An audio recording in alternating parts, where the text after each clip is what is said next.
తెలంగాణ రాష్ట్రంలో పీఎంసీ అభివృద్ధికి సంబంధించి ప్రత్యేక సమావేశం హైదరాబాద్లో ఘనంగా జరిగింది.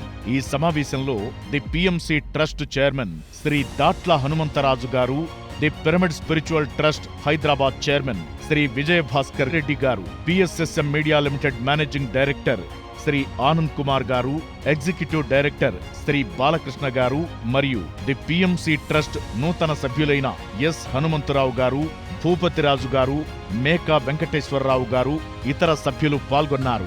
ఈ సమావేశంలో భాగంగా పీఎంసీ తెలంగాణ రాష్ట్రానికి సంబంధించిన జిల్లా ఇన్ఛార్జీల జాబితాను అధికారికంగా ప్రకటించారు. ఇన్ఛార్జీలుగా నియమితులైన వారు సంతోష్ గారు ఆదిలాబాద్, రాములు గారు ములుగు, శ్రీనివాస్ గారు రాజన్న సిరిసిల్ల, తిరుపతయ్య గారు నాగర్ కర్నూల్, మల్లప్ప గారు గద్వాల్, రామకృష్ణ గారు భూపాల్పల్లి. ఈ సందర్భంగా నూతన జిల్లా ఇన్ఛార్జీలకు అభినందనలు తెలియజేశారు. పీఎంసీ అభివృద్ధి కార్యాచరణలో భాగంగా పీఎంసీ మార్గదర్శకత్వంలో ప్రతి జిల్లాలో ఆధ్యాత్మికతను విస్తరించే లక్ష్యంతో కొత్త ప్రణాళికలు రూపొందించబడ్డాయి.